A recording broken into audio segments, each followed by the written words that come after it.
Hello everyone. आज हम पुली constant की एक प्रॉब्लम को डिस्कस करेंगे और ये प्रॉब्लम जो है एस सी वर्मा बुक से है। तो ये प्रॉब्लम आपका न्यूटन्स लॉज ऑफ मोशन में प्रॉब्लम नंबर 31 है। तो प्रॉब्लम देखते हैं क्या है।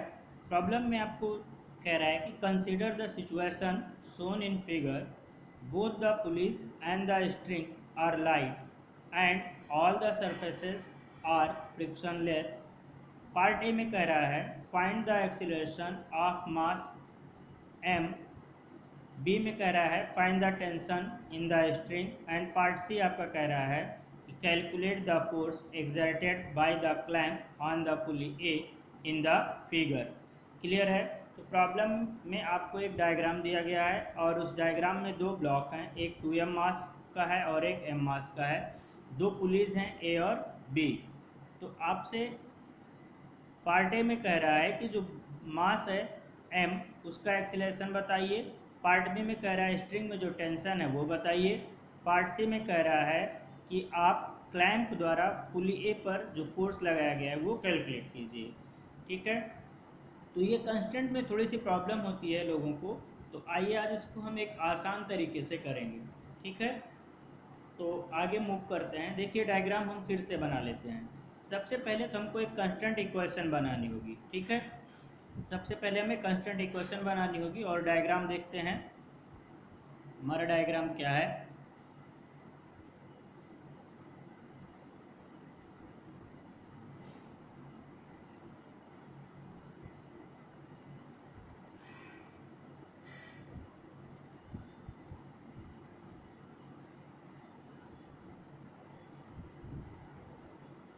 ये हमारा 2m मास है और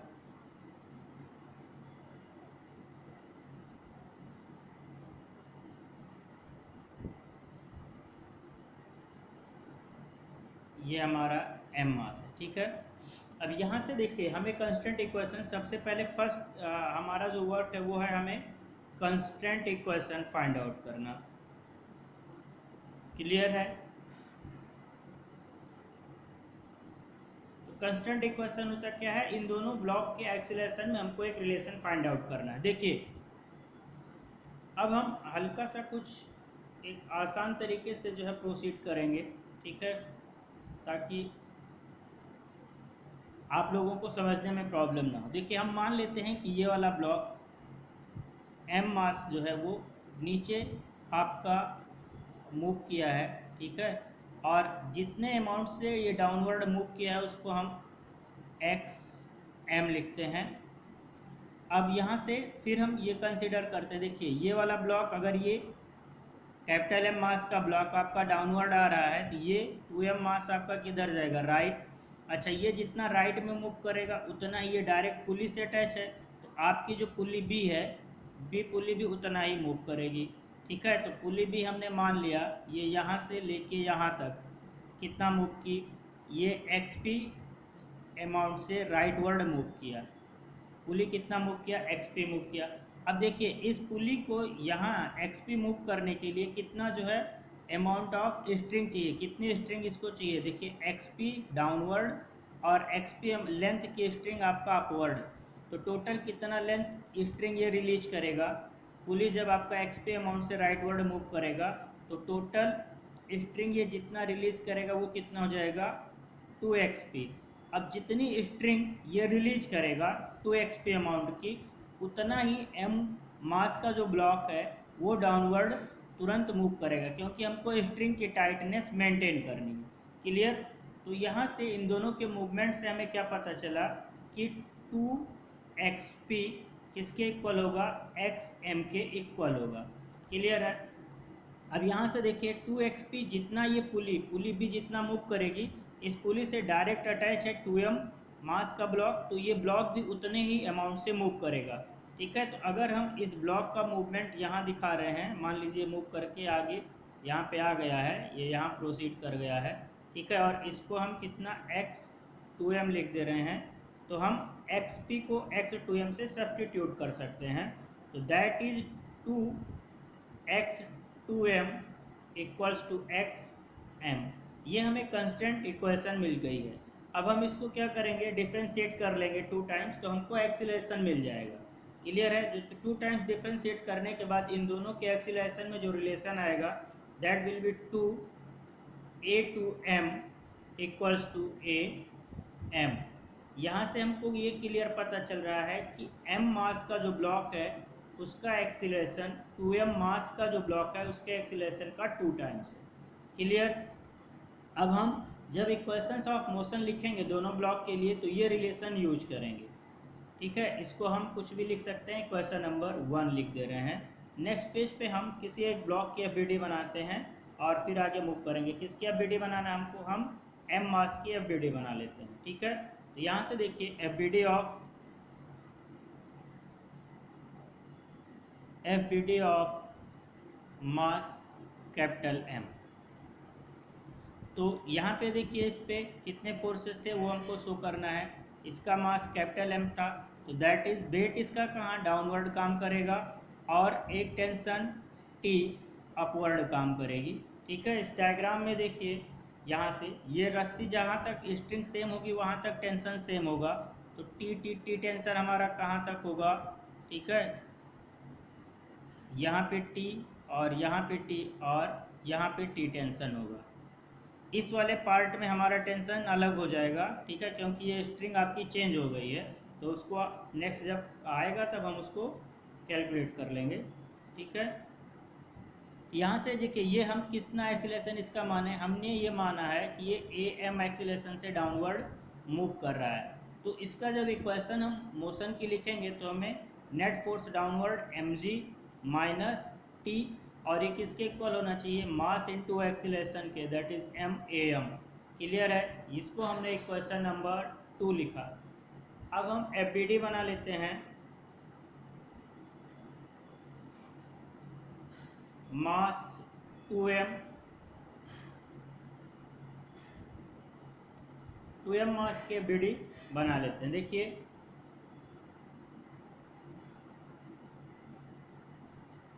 ये हमारा 2m मास है, तो 2mg इसका वेट डाउनवर्ड काम करेगा। जिस ग्राउंड पे रखा हुआ है उसकी एक रिएक्शन n, ये दोनों आपस में एक दूसरे को बैलेंस करेंगे और वर्टिकल कोई मूवमेंट नहीं है इसलिए हम इसको कंसीडर नहीं कर रहे हैं। यहाँ पे देखिए हमने टेंशन कितना, यहाँ पे टी डैश टेंशन है। ठीक है, ये टेंशन हमारा टी डैश है। क्लियर? अब ये इधर हमने इसको क्या लेट किया था, इसका एक्सीलरेशन हमने इधर a2m लिया था, तो इसका नेट फोर्स इधर होना चाहिए। तो यहाँ से और कोई और फोर्स इस पे है और कोई फोर्स यहाँ पे काम नहीं कर रहा है क्योंकि सरफेस आपका स्मूथ है। तो हमारा टी डैश किसके इक्वल होना चाहिए, T dash equals to 2m a2m, T dash हमारा इसके इक्वल होना चाहिए। ठीक है, अब यहाँ से अगर देखिए हम पुली की एफबीडी बनाते हैं, पुली बी की। नेक्स्ट में अगर हम पुली बी की एफबीडी बना लेते हैं, FBD of pulley B,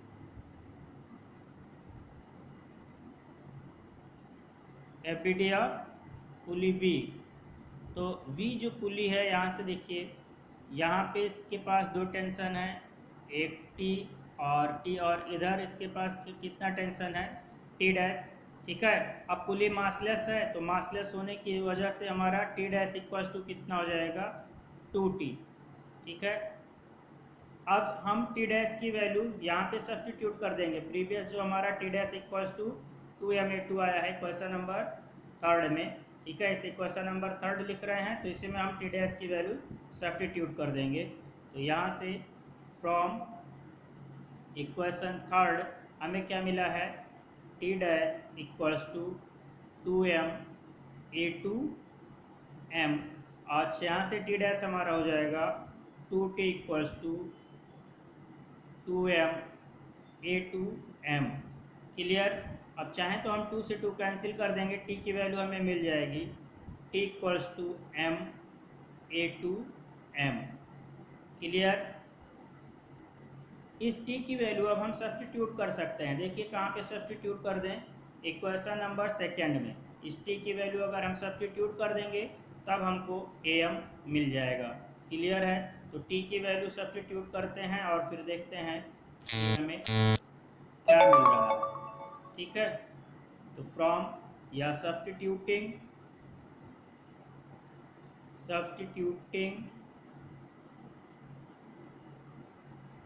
the value of t in equation 2। ठीक है, यहाँ से देखिए एक बार फिर देख लेते हैं। हमें इक्वेशन 2 हमारा क्या था? इक्वेशन 2 ये है mg minus T equals to M A M. इसी में सब्स्टिट्यूट कर देंगे। क्लियर? तो हम इक्वेशन 2 फिर से लिख ले रहे हैं, mg minus T equals to M A M. Clear? अब यहाँ से t की वैल्यू देखिए, t की वैल्यू जो आई है उसे सब्स्टिट्यूट करेंगे। t की वैल्यू है हमारा m a टू m, तो यहाँ से हम mg minus a m two am है। ठीक है, तो mg minus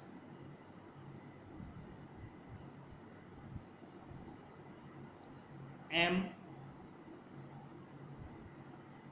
a two m equals to m a m। ये वैल्यूज है ना t की?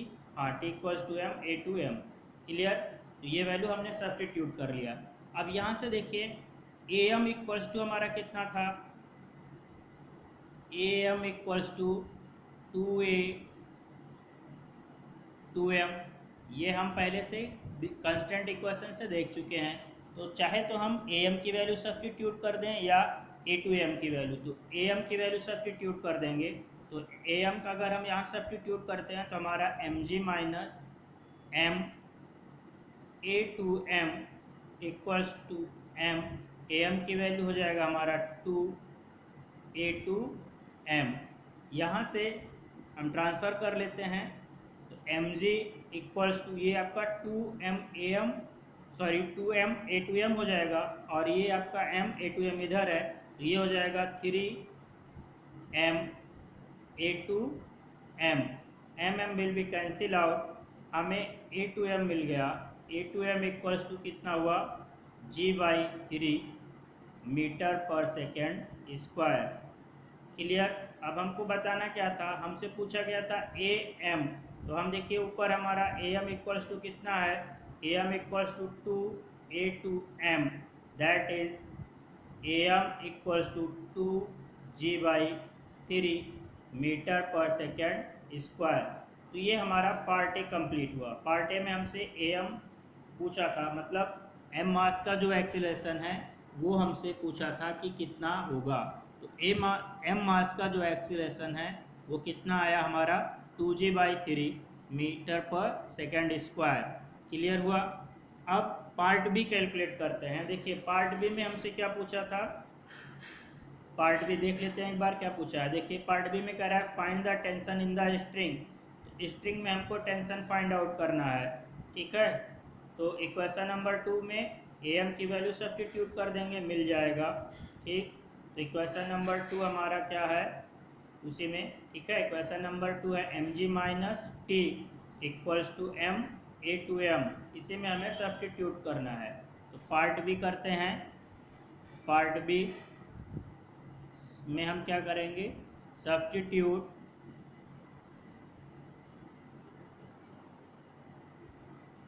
The value of am in equation 2, और इक्वेशन 2 था हमारा mg माइनस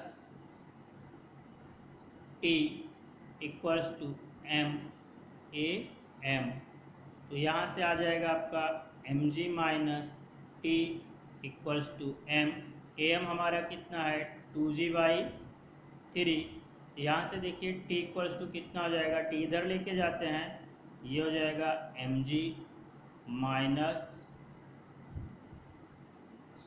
2mg/3।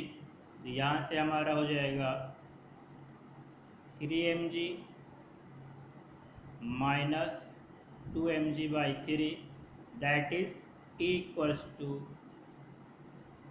mg/3, ठीक है, न्यूटन। ये हमारा पार्ट बी का आंसर हुआ।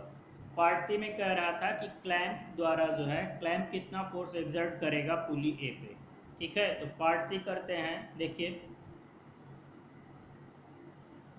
पार्ट सी। तो पार्ट सी में ये आपका जो है क्लैंप था, ठीक है, ये क्लैंप है और ये पुली है। तो पुली पे इस टाइप से स्ट्रिंग आ रही है, ठीक है, ये आपका टेंशन टी और इधर भी टेंशन टी, तो दोनों साइड में टेंशन सेम है। तो जितना जो है पुली क्लैंप पे फोर्स एक्सर्ट करेगी, उतना ही क्लैंप पुली पे फोर्स एक्सर्ट करेगा। तो मैं पुली का रिजल्टेंट फोर्स निकाल लेता हूँ, ठीक है।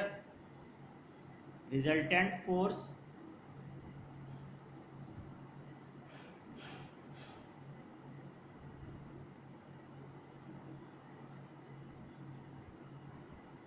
ऑन पुली, ये आपका कितना हो जाएगा, इधर टी और इधर टी, इसका रिजल्टेंट यहाँ से जाएगा और ये रिजल्टेंट आपका कितना हो जाएगा, √2t। एंगल कितना, हॉरिजॉन्टल या वर्टिकल कहीं से भी 45 एंगल हो जाएगा, ये मैग्नीट्यूड सेम है, ठीक है। तो इतना ही फोर्स आपका पुली क्लैंप पे लगाएगी और क्लैंप इतना फोर्स पुली पे ऑफर करेगा। तो √2t force will be offered by the clamp to the pulley। Clear. तो अब हम इसको कैलकुलेट कर लेंगे, टी की वैल्यू मुझे मालूम है, तो √2 एंड टी देखिए प्रीवियसली कितना आया था, mg/3, तो ये हो जाएगा √2 mg/3 न्यूटन, ठीक है। Force by the clamp on pulley, ठीक है, ये आपका इतना आ जाएगा। ये हमारा पार्ट सी कंप्लीट हुआ। क्लियर। तो होपफुली ये आपको समझ में आया होगा, ठीक है। बहुत जल्दी हम आपको किसी दूसरी और प्रॉब्लम के साथ मिलेंगे, तो तब तक के लिए लेक्चर एंजॉय कीजिए। Thank you.